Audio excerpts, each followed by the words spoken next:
రావని వెళ్దాం. అమ్మా, 7వ వాయనం అందుకుంటేనే వ్రతం సమాప్తం అవుతుందమ్మా. సమాప్తం కాకపోతే చావమనండి, మాకనవసరం. రావని. అమ్మా సుజాత, ఆగమ్మా. అవని, ఆగండి.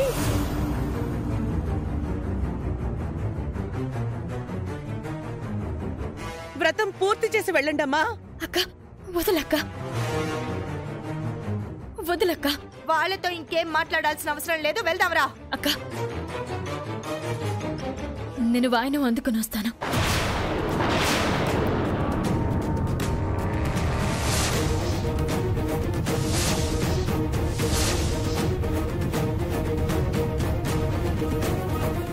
నేను వస్తాను, నువ్వు వెళ్ళక్క. బుద్ధుందా నీకు? ఇంత జరిగిన తర్వాత, ఇన్ని మాటలు అనిపించుకున్న తర్వాత ఇంకా కూడా ఎలా ఉండాలనిపిస్తోంది నీకు? ఎలా అందుకోవాలనిపిస్తోంది? రోషన్ చచ్చిపోయిందా ఏంటి? మన వాళ్ళ దగ్గర రోషాలెందుకక్క? పూజ పూర్తి కాకుండా ఆగిపోవడం, అది కూడా మన వలన ఆగిపోవడం నాకిష్టం లేదు. నిన్ను బాగు చేయడం నా వల్ల కాదు. ఛ!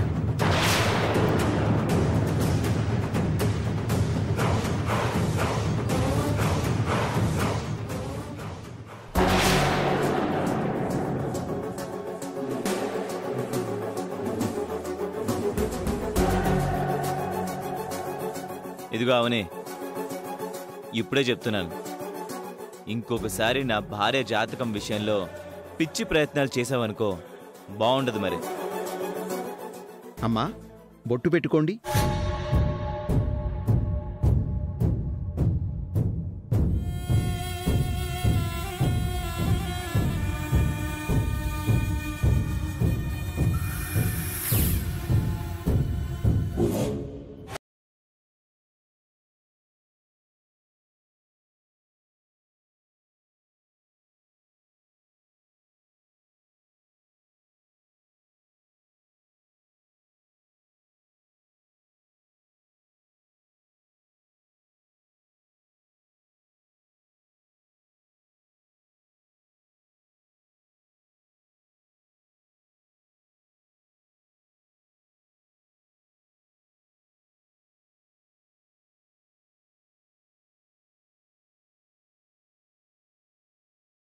నిజం బయటపడక.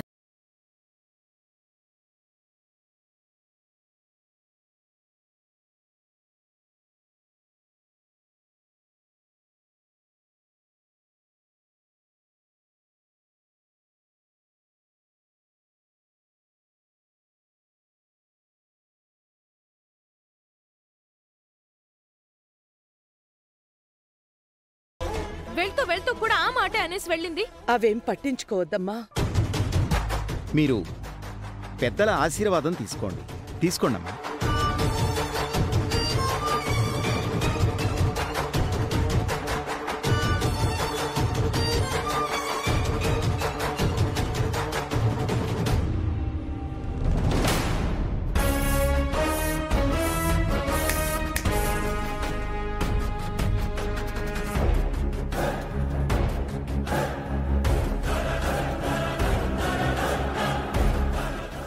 గుట్టంతా విప్పేద్దామని చాలా ప్రయత్నం చేశావు. పాపం నీ ప్లాన్ అంతా బోల్తా కొట్టింది. నిహారికది దొంగ జాతకము అని చెప్తాడు అని అనుకున్నావు. ఆ శిష్యుడేమో నా గురించి ఎంత మంచి ఫీడ్బ్యాక్ ఇచ్చి వెళ్ళాడో చూడు. నాది వేదవతిది ఒకేలాంటి జాతకం కాకపోయినా నా జాతక బలం చాలా గొప్పది. అవని సింహరాశిలో పుట్టిన దాన్ని. సింహాన్ని ఎదుర్కోవడం, ఓడించడం ఎంత కష్టమో నన్ను ఓడించడం కూడా అంతే కష్టం. నువ్వింకా ఎన్ని వేషాలు వేసినా నా వెధవ వేషాల్ని బయట పెట్టలేవు. నువ్వు తీసుకొచ్చిన శిష్యుడు అలా ఎందుకు చెప్పాడా అని అనుమానం, అంతే కదా? ఫ్యూచర్లో ఇలాంటి రోజొకటి వస్తుందని నేను ముందే ఊహించి నా ప్లాన్లో నేనున్నాను. ఏదో మాట్లాడాలని పిలిచారు. నాది వేదవతి గారిది ఒకేలాంటి జాతకం కాదు అని గురువు గారికి తెలిసినట్టే మీకు తెలుసు, అవునా? అవును. ఈ విషయం బయట పెట్టాలనే ఆలోచన వేదవతి వాళ్లకు చెప్పేయాలనే ప్రయత్నం ఎప్పుడైనా చేశారా? చేశాను, కానీ కుదరలేదు. ఇంకోసారి అలాంటి ప్రయత్నం చేయకండి. దొంగ జాతకంతో అలాంటి సాంప్రదాయం గల కుటుంబంలోకి మీరు ప్రవేశించడం తప్పు కదా. ఇలా ఆలోచించే అనవసరంగా గురువుగారు అకాల మరణం చెందారు. రేపు మీకు అలాంటి పరిస్థితి రావచ్చేమో. చిన్న వయసు మీది, బోలెడంత భవిష్యత్తుంది.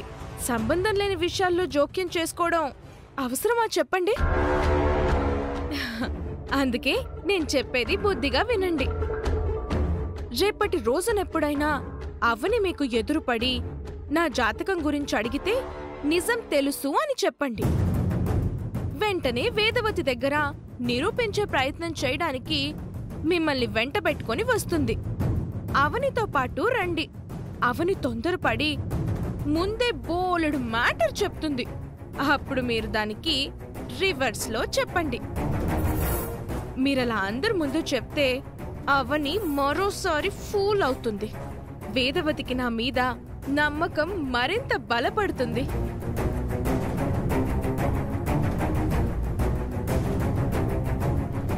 ఆశ్రమం మూతపడింది కదా, ఖర్చులకు ఉపయోగపడతాయి, ఉంచండి.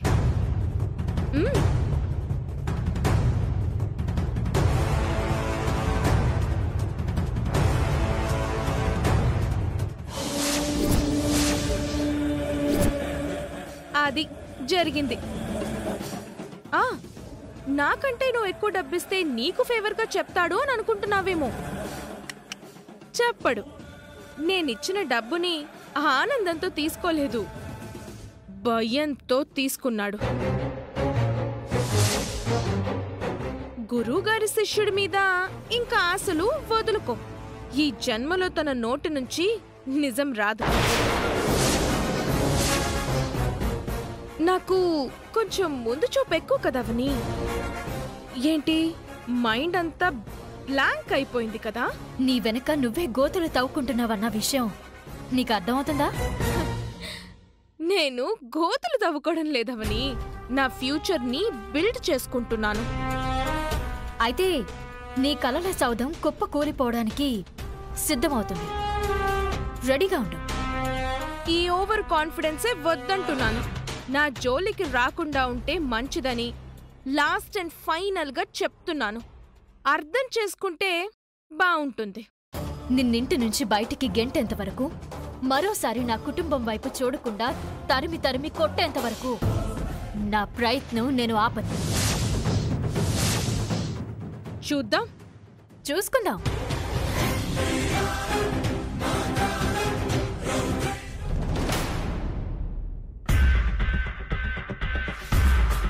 ఏంటండి ఏదో ఆలోచిస్తున్నారు? అదే వేద, అవని గురువుగారి శిష్యుని తీసుకొచ్చి నిహారిక జాతకం గురించి చెప్పించే ప్రయత్నం చేసింది కదా, దాని గురించి ఆలోచిస్తున్నాను. అవని చేసే పనులు కొన్ని అర్థవంతంగా ఉంటాయి, కొన్ని పనులు అర్థం లేనట్టుంటాయి.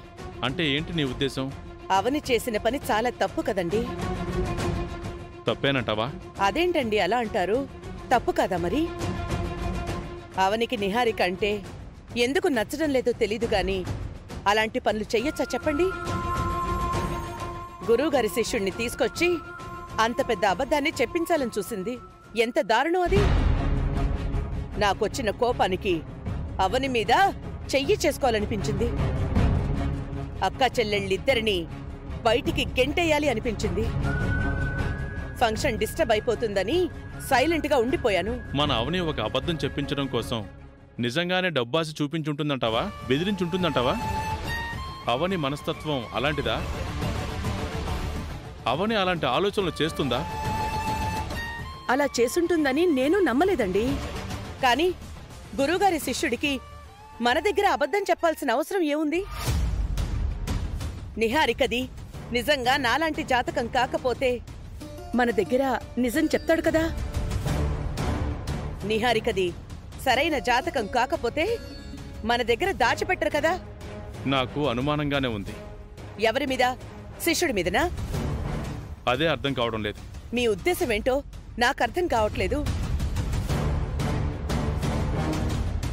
ఎక్కడో ఏదో తప్పు జరుగుతుంది వేద. అంటే నిహారికది నాది సేమ్ జాతకం కాదు అంటారా?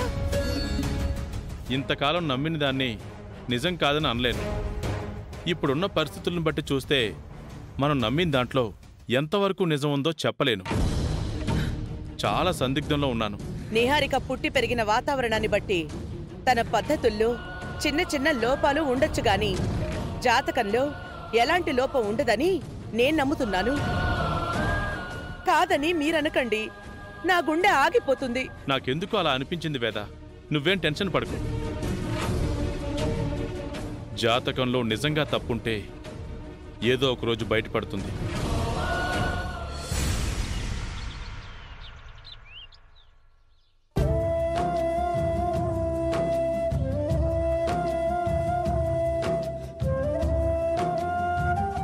అవని, ఫంక్షన్కి వెళ్ళావా? వెళ్ళను బావా. బాగానే రిసీవ్ చేసుకున్నారా లేదంటే గొడవ చేశారా? నువ్వు నన్ను వదిలి వెళ్ళిన తర్వాత నాకు దారిలో కులకర్ణి స్వామీజీ గారి శిష్యుడు కనిపించాడు. వేదవతి గారిది నిహారికది ఒకేలాంటి జాతకం కాదని నాకు తెలుసు కదా. ఇప్పుడు మీరు వచ్చి ఈ విషయం అత్తయ్య వాళ్ళ ముందు చెప్తే ఓ కుటుంబాన్ని కాపాడిన వారవుతారు. కూర్చోండి. శిష్యుడి మాటలు నమ్మి అందరి ముందుకు తీసుకుని వెళ్ళాను. కులకర్ణి గురువు గారు ఏం చెప్పారంటే నిహారికది మీది ఒకేలాంటి జాతకం అని చెప్పారు.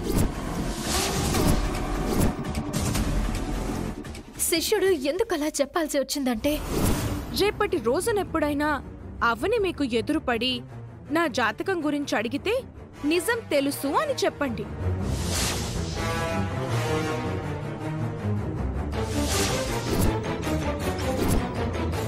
ఈరోజు నిహారిక నిజ స్వరూపం బయటపడుతుందని చాలా ఆశపడ్డాను. అత్తయ్య వాళ్ళందరూ ఎంత ప్రమాదంలో ఉన్నారో తెలుసుకుంటారు అని అనుకున్నాను. అంతా రివర్స్ అయిపోయింది. ఎక్కడికక్కడ ఆధారాలు లేకుండా చేసుకుంటుంది. తప్పు చేసిన వారు ఆధారాలను సాక్ష్యాలను కొన్ని రోజులు మాత్రమే దాయగలరు. ఏదో ఒక రోజున బయటపడిపోతారు. నువ్వు బాధపడకు. అది ఎన్ని వేషాలన్నా వేయని, దాని బుద్ధి బయట పెట్టేంతవరకు నా ప్రయత్నం నేను చేస్తూనే ఉంటాను బావా. సరే, నేను ఫ్రెష్ అప్ అయి వస్తాను. అలాగే బావా. ఈలోగా నేను కాఫీ కలిపి తీసుకొస్తాను.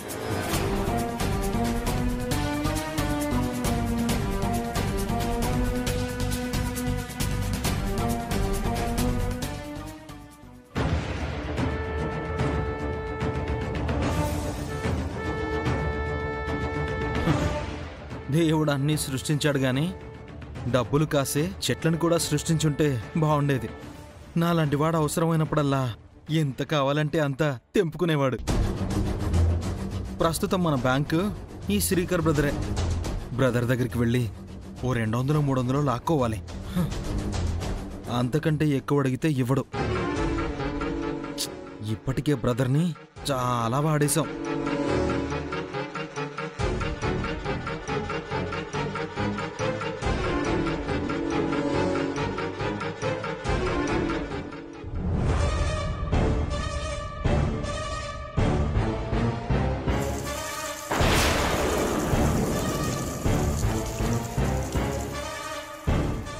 అడిగితే తక్కువ వర్కౌట్ అవుతుంది, తీసుకుంటే ఎక్కువ వర్కౌట్ అవుతుంది.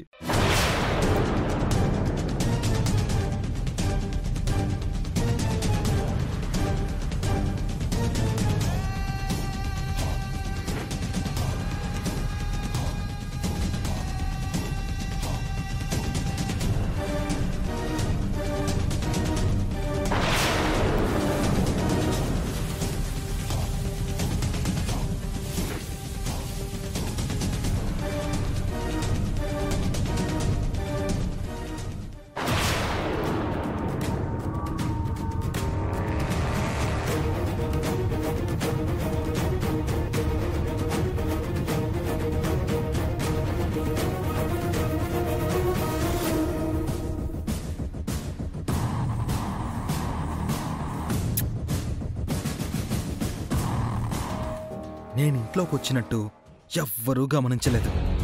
కాబట్టి డబ్బులు పోయిన సంగతి మన మీదకి రాదు.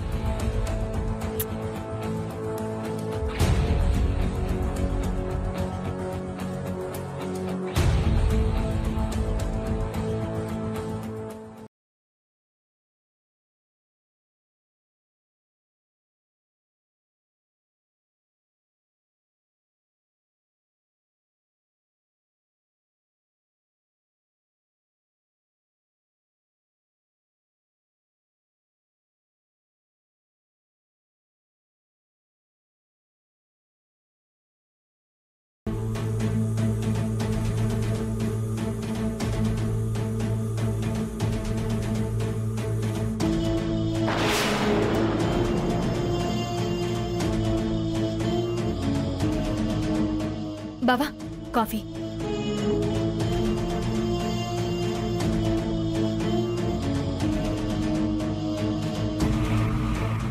ఏంటి కంగారుగా ఉన్నావు? అయ్యో, పొయ్యి మీద పాలున్నాయి. ఇప్పుడే వస్తాను బావా.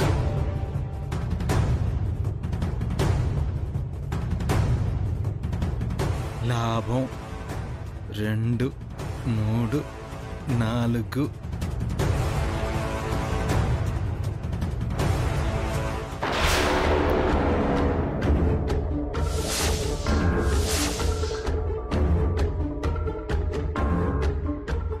ఏంటవని ట్రాఫిక్ పోలీస్ ఎదురుగా వచ్చి బండాపినట్టు నన్నాపావు?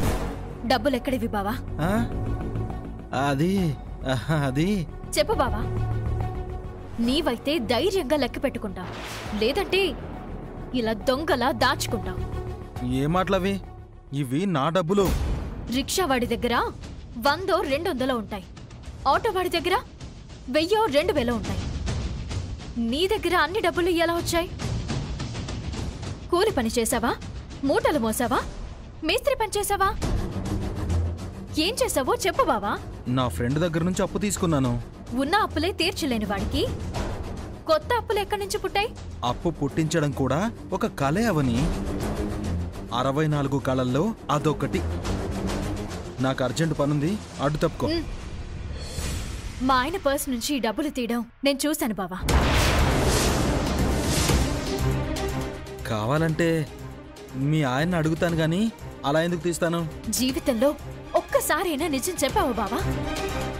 ఒక్కసారి గుర్తు తెచ్చుకో. ఇప్పటికిప్పుడు గుర్తు తెచ్చుకోవాలంటే చాలా కష్టం. మందేస్తే అన్నీ గుర్తుకొస్తాయి. ఇంకా ఎంతకాలం ఇలా బతుకుతావు బావా? సంపాదన లేకుండా బతికేవాడి కష్టాల గురించి నీకేం తెలుసు? నీలో మార్పు రాదా? మారడం చాలా కష్టం. బోయివాడు వాల్మీకిగా మారాడు బావా. అంత పెద్దాయన గురించి నాకెందుకు చెప్తావని? నువ్వు ఈ డబ్బులు తీసిన విషయం మా ఆయనకి చెప్పలేదు. ఎందుకంటే నా భర్త దగ్గర నా అక్క భర్తని చులకన చేయడం నాకిష్టం లేదు. ఈ విషయం నేను అక్కకి కూడా చెప్పలేదు. ఎందుకంటే తన భర్త చెల్లెల భర్త డబ్బుల్ని దొంగతనం చేశాడు అంటే తను తట్టుకోలేదు. అక్క దగ్గరున్న గొప్పతనం ఏంటో తెలుసా బావా? 10 ఇళ్లలో పని చేసుకునైనా బతుకుతుంది కానీ 10 మంది దగ్గర చెయ్యి చాచదు. నీ దగ్గరున్న గొప్పతనం ఏంటో తెలుసా? 200లతో దొరికే మత్తు కోసం 100 మంది దగ్గర చెయ్యి చాచడం. ఇద్దరి మధ్య ఎంత తేడా ఉంది కదా? రాళ్లు కొట్టేవాడైనా చెప్పులు కుట్టుకునేవాడైనా భార్య దృష్టిలో కోటీశ్వరుడే బావా. నీ భార్య నీ గురించి గొప్పగా చెప్పుకునే అవకాశం ఎప్పుడైనా అక్కకిచ్చావా? తండ్రి పోలీస్ అనుకో, పిల్లలు కూడా పోలీస్ అవుతారని జనం అనుకుంటారు. తండ్రి డాక్టర్ అయినా, లాయర్ అయినా, ఇంజనీర్ అయినా, ఏ వృత్తైనా సరే వాళ్ళ పిల్లలు కూడా అలాగే అవుతారు అని అంటారు. మల్లె చెట్టుకి మల్లె పువ్వు పూస్తుంది అన్నట్టు. అలాంటప్పుడు నీ కూతురు ఏమవ్వాలి బావా? దొంగ? నా కూతురు దొంగెందుకవుతుంది? అదిప్పుడు చక్కగా చదువుకుంటుంది, మంచి ఉద్యోగం సంపాదించుకుంటుంది. తండ్రి దొంగ కాబట్టి కూతురికి కూడా అవే బుద్ధులు వచ్చాయని నిహారిక సౌమ్యను అనేసింది బావా. నిహారిక లాంటి వాళ్లే కాదు, అందరూ అదే మాట అంటారు. ఎప్పటి వరకు తెలుసా? నువ్వు మారనంత వరకు. రేపు సౌమ్య పెళ్ళిడికొచ్చాక ఎలాంటి సంబంధం చూసి పెళ్లి చేస్తావు? రాత్రుళ్ళు దొంగతనం చేసేవాడ్నా లేక తాగి రోడ్ల మీద పడిపోయేవాడ్నా?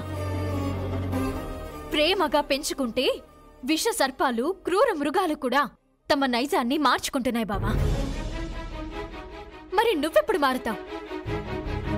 భర్తని బట్టి భార్యకి గౌరవం, తండ్రిని బట్టి పిల్లలకి గౌరవం.